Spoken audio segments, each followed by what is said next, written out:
Local and live. Covering Franklin and Washington counties, it's Let's Talk TriState.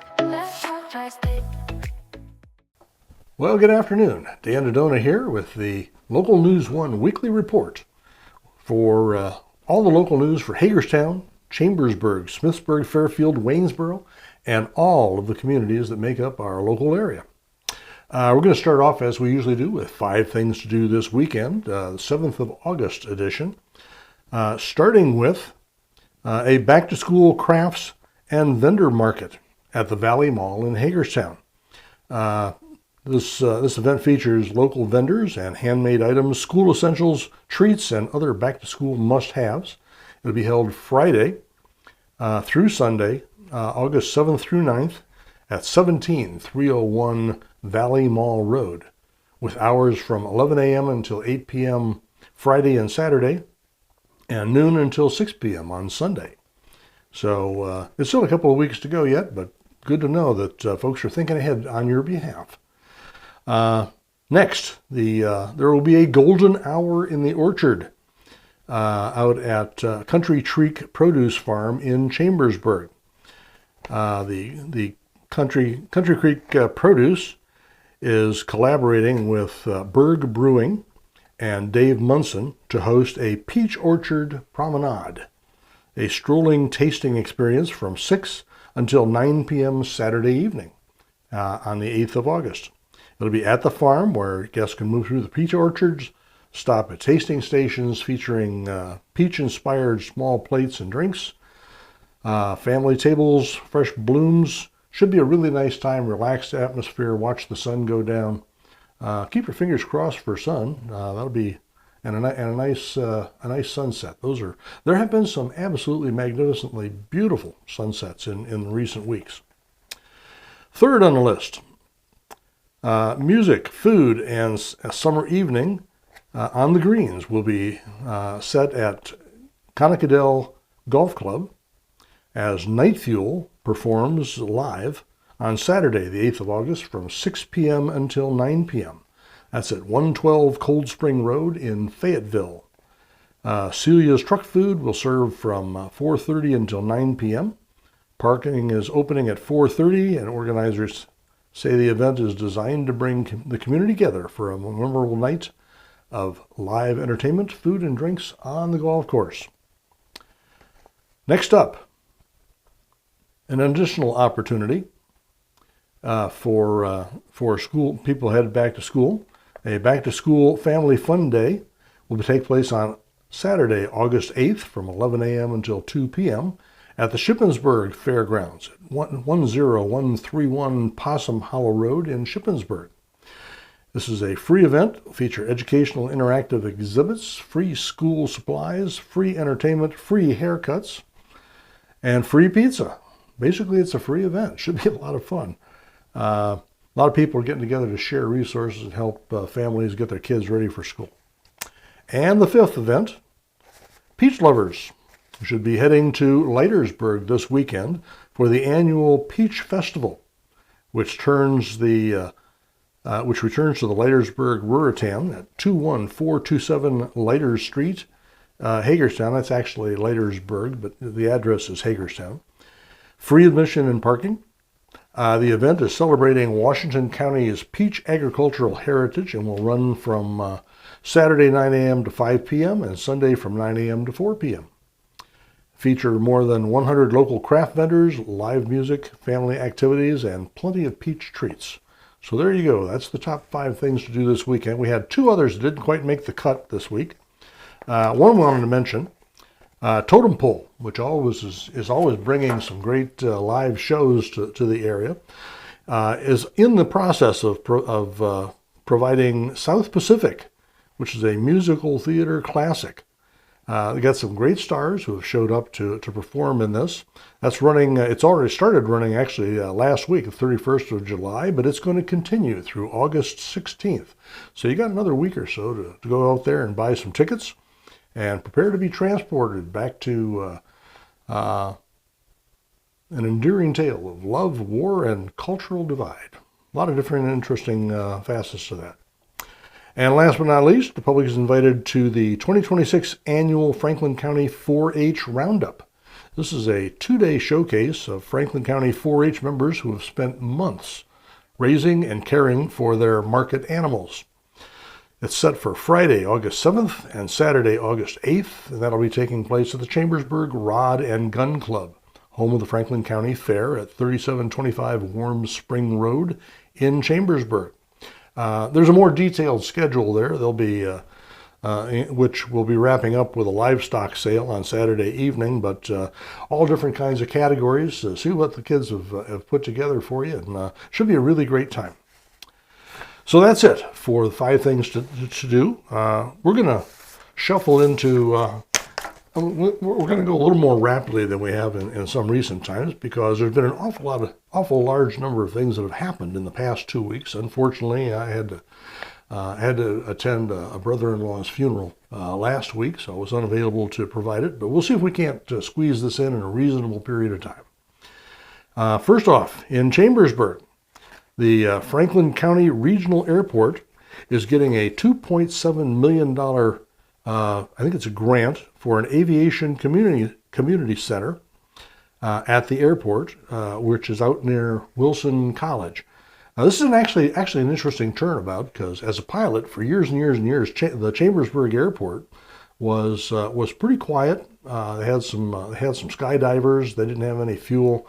But it's good to see that the county is taking some interest in seeing to it that this develops. Having your own airport is a big advantage if you want to grow. The community center is going to have space available for workforce development, events, and educational programming. Also in Chambersburg, actually both a Chambersburg and Waynesboro story, WellSpan is putting $2.8 million in grants into 3 different hospitals of theirs, 2 of which are local, for a variety of improvements and to strengthen care. This money is being provided for both Chambersburg Hospital and Waynesboro, and is provided by the Pennsylvania Department of Human Services. Franklin County is receiving $535,000 from PennDOT for a program to improve traffic lights. That's a number of things, including putting in LEDs instead of bulbs and a lot of other features. $523,000 of that is going to Antrim Township, and $12,000 of that is going to Chambersburg. This is part of a $538 million statewide program. Local schools are going to be receiving shares of a state allocation to equalize funding in Pennsylvania among all the different school districts. Apparently the situation, as it has been explained to me, is it's been a long time since the basic formula for providing money from the state to local school districts was updated. And as a result, a lot of communities have grown, others have shrunk, and the formula does not necessarily address the needs of those who have grown, but is still providing an awful lot of money to smaller districts. So rather than changing that formula, what they do is they provide compensation, and that's what this is doing. It's $565 million total. Chambersburg is getting $5.1 million, Waynesboro $2.7 million, Greencastle Antrim School District is getting $1.6 million, and Fairfield is getting $217,000. So hopefully that will help ease some budget burdens in all of those communities in our local area. Washington County Commissioners approved a 123 unit development in a division near Hickory School, elementary school. The developer has agreed to pay an extra $3,000 per lot in order to compensate for some concerns that residents and others have had. The biggest concern was that the local elementary school right there is already overcrowded, so adding 123 units is not going to help with that. So that's the reason why the developers have agreed to pitch in. I don't know, what does that work out to? Almost $400,000 extra dollars out of the project. The commissioners also approved a little over $1 million for engineering work concerning the Hagerstown Air Traffic Control Tower out at Hagerstown Airport. That work won't start until the engineering work is done, but we'll keep on that for you and keep you advised. Washington County is protecting another 69.3 acres of farmland near Rohrersville. This will be a permanent. What they're getting for a very little amount of money is a permanent conservation easement to retain farmland wherever possible. The county has now surpassed 43,000 acres of protected farmland. So good effort there. Hagerstown officials are discussing, or they've already started discussing, their 2028 budget. They have according to township or city administrators, they're facing a deficit, and it's not just a temporary sort of thing. It's a long-term deficit that they say is caused by a number of regional problems. For example, they cite a lot of people from outside of the city come into the city and they use city services, but they don't pay any taxes for that. So that's a problem. It's a bit of a shot at the county. The county did not comment on that one, although on this next one, Hagerstown Council has received a proposal to annex 37 acres on Jefferson Boulevard. That would basically take it out of the county's domain and put it under the city. That's a plot of land along Jefferson Boulevard. They did that at their 28th of July meeting.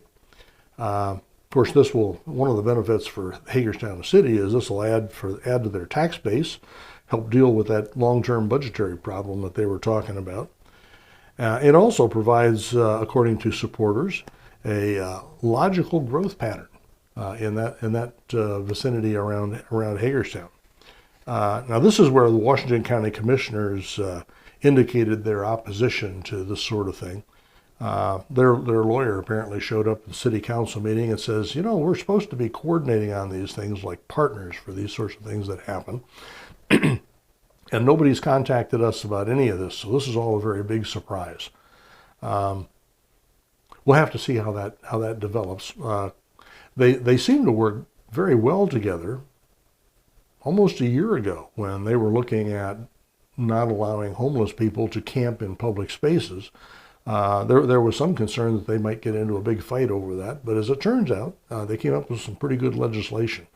So hopefully, the city will pick up the gauntlet that's been tossed down by Washington County and start discussing what they want to do and why they want to do it and how it all ought to work out. Hagerstown is also discussing drug recovery homeless services. At their council meeting, there were people on both sides of this issue. On the ones, everybody seemed to agree that something needed to be done with both drugs and with homelessness in the area. There was some difference of opinion about how to approach it. On one hand, there were people that were actually arguing that more money needed to be provided to nonprofits, even though nonprofits aren't necessarily eligible without some special ordinances or arrangements to take taxpayer money to provide those kind of services. Nonetheless, there were people who wanted to build that up.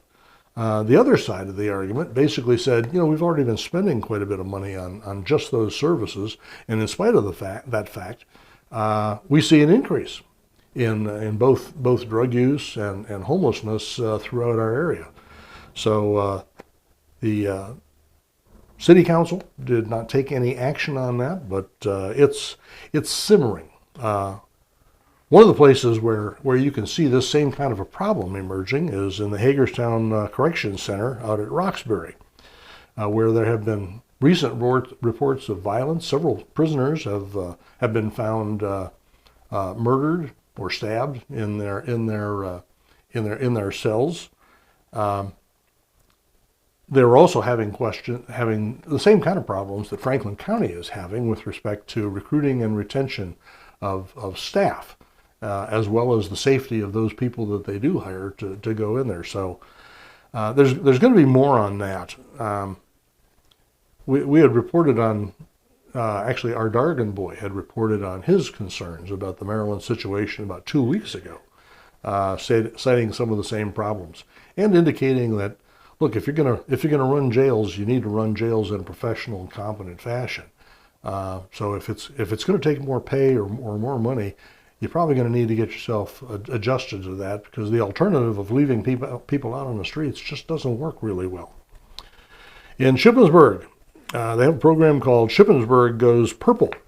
The kickoff is to deal with an addiction and recovery effort for opioids and other drugs.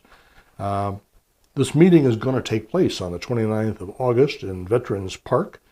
Kind of part and parcel of several of these recent stories I just mentioned says, look, drugs, no matter what problem you've got, having drugs involved in that just makes it massively worse. Having a drug addicted person in your family, having drug addicted people or pushers in your neighborhoods, any problem you've got just becomes exponentially worse if there are drugs in the community. This is one of those areas that you ought not to be looking for ways to tolerate. You need to be looking for ways to cure and deal with it. It's probably going to be expensive, but if you don't, the consequences hit everybody over an extended period of time. Next up, Franklin County has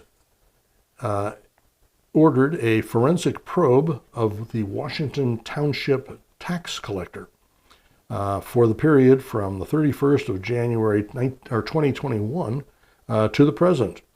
There have been no specific charges.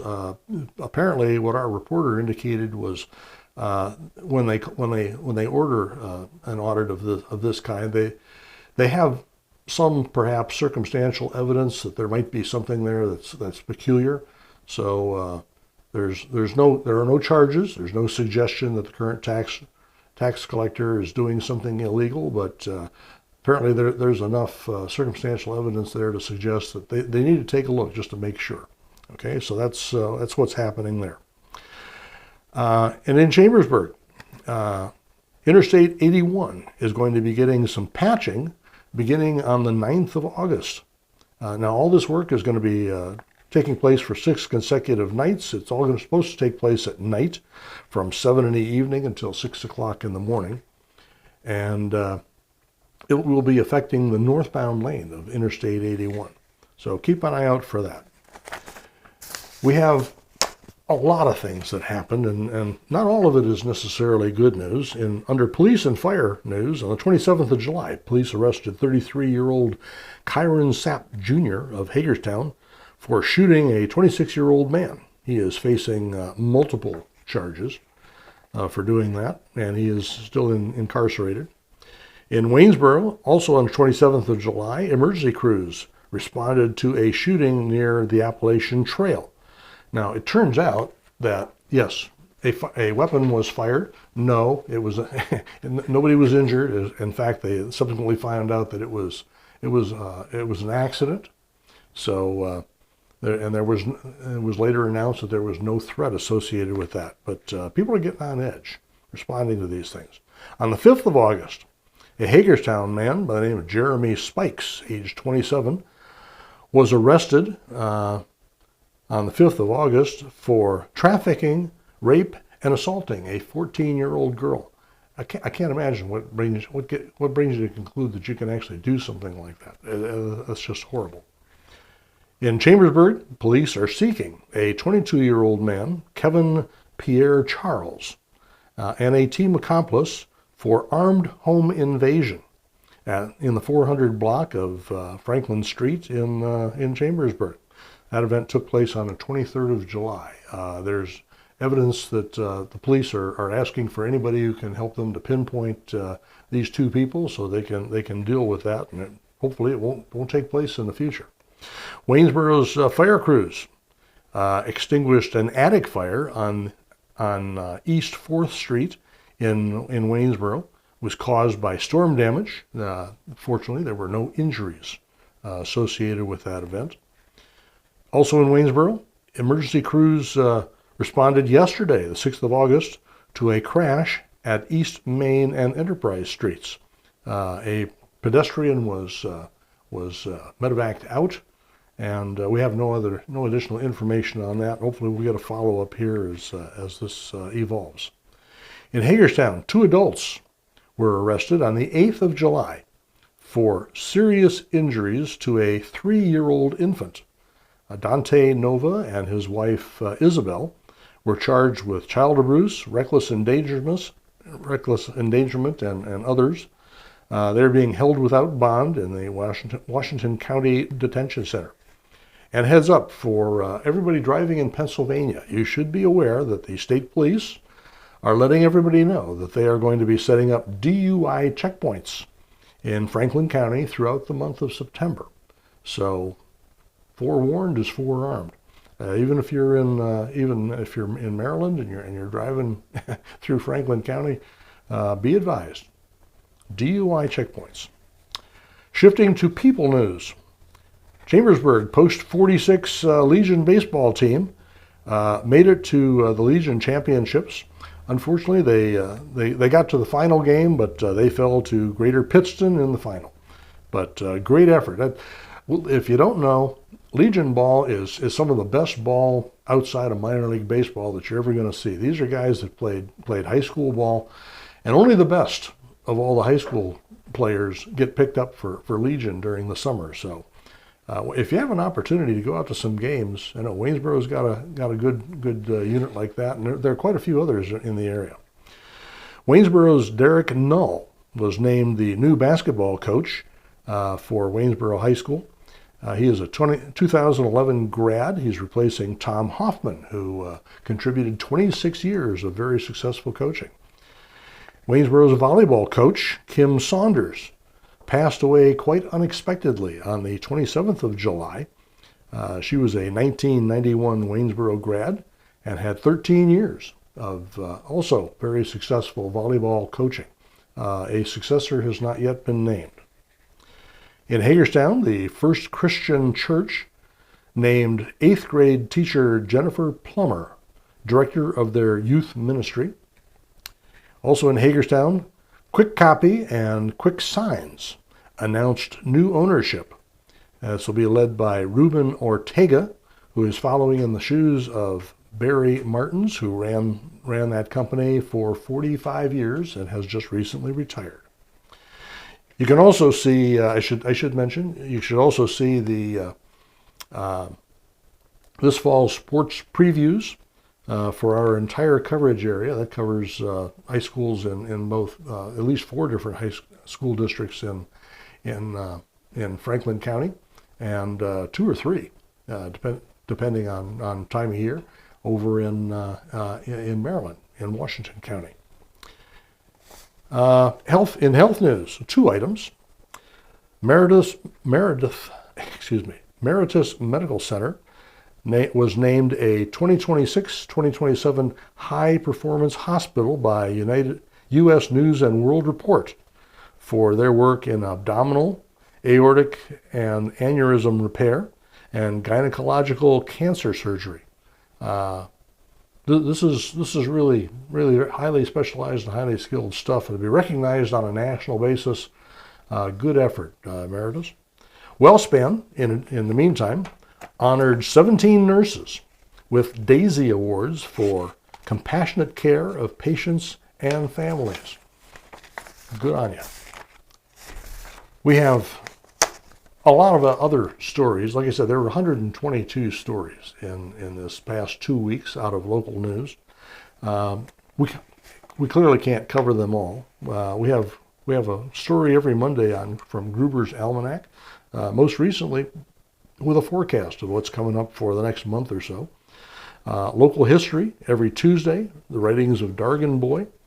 We have theater reviews. We have crossword puzzles, religious services, obituaries, nonprofits, and a whole lot more. And we are about to add deed transfers with a very nice inquiry capability, so that if you're interested in what properties are selling and for how much and between whom and whom, we'll have that readily available for you.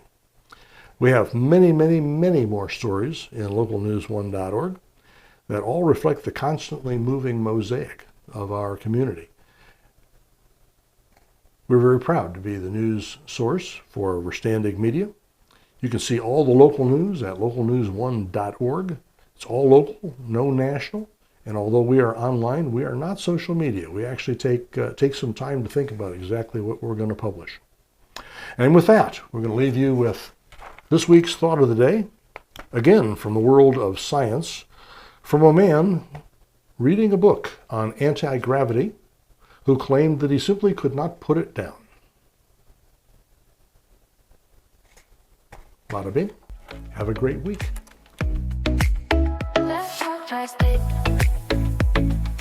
If you'd like to be featured on an upcoming episode of Let's Talk Tri-State, call 717-597-9200 or email letstalk@921thegoat.com.